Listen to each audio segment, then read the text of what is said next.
Now, realistically, going by these protests and the region in general in West Asia, do you think countries like Saudi Arabia, Oman, and can they afford a destabilized Iran? Especially, well, if something like this would happen, I would expect oil prices to spike. I would expect the Strait of Hormuz to also have an issue whether or not it'll be open.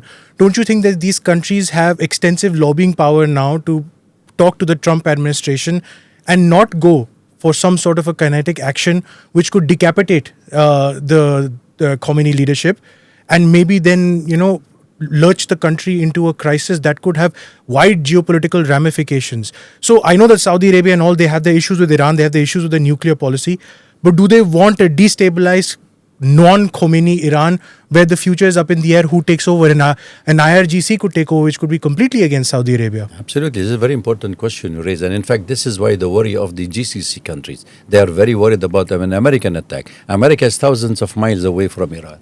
So what will happen? Who will suffer? They are the first sufferer, the first stakeholders. In fact, the Iranians have sent a strong message to all the GCC countries that any fire from an American base in those countries, they will be a legitimate target for the Iranian. So therefore, they know that if this fire starts, it will be immediately in West Asia will burn the whole country, and Strait of Hormuz will close, the Red Sea will close, and then you will have the Sinai Peninsula, the Sinai Canal is also will close. You have 14% of the global trade at risk. You have the oil, 60% of Indian oil and the rest of Asia buying from the Gulf country is also at risk. So who's gaining? America first. MAGA. Make America great, because that's what President Trump wanted. President Trump didn't come out of the blue. He's just implementing what the military industrial lobby of the United States wanted to do in this region. And then there are more than 70,000 American troops are residing in the Gulf country. They will be a legitimate target. He cannot go for a war. Trust me on this. We have seen the demonstration in 2009. We have seen it in 2019. We have seen it in 2022. This time it is the largest. It's the biggest because economy. But do anybody speak about electricity? It is 24 hours electricity supply in Iran. I'm not supportive of the regime, by the way. I'm just simply giving you fact, because that is where we need to state the fact. We do not have to go with the Western narrative of their media, because they wanted to attack Iran, legitimize it, so American president can please Netanyahu, the Prime Minister of Israel. That's the strategy.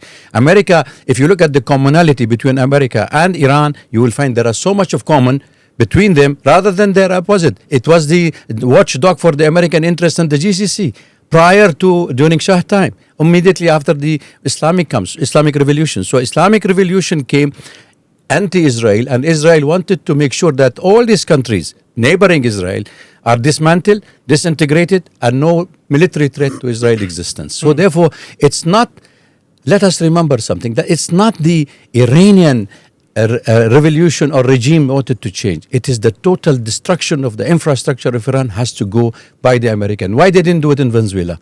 Because they were kept intact. They just took the president, they are ruling it. In Iran, it is their ballistic missile technology, it's their nuclear technology, it's the scientists, the same thing they have done to Iraq. They killed all the Iraqi scientists, then they controlled the oil, and you cannot sell anything but the American dollars. But Ishan, if you remember, yes, the Saudis, I mentioned it earlier, reports are that the Saudis and the Omanis have advocated not undertaking kinetic attacks. So, Ambassador, it may backfire. Namaste, Jai Hind. You're watching ANI podcast with Smita Prakash. अगर हम उसको मस्जिद कहेंगे तो फिर विवाद होगा। The issue is टूटा है क्या भारत? 400 पार का मतलब ये है कि संविधान खतरे में है। क्या हम लोग ये निर्देश देते हैं कि फला को गिरफ्तार करके जेल डाल? वही तो कह रहे हैं सब। ये बेबुनियाद निराधार आरोप। सच्चा सुनना चाहो देखो स्मिता प्रकाश ANI. It does not lie.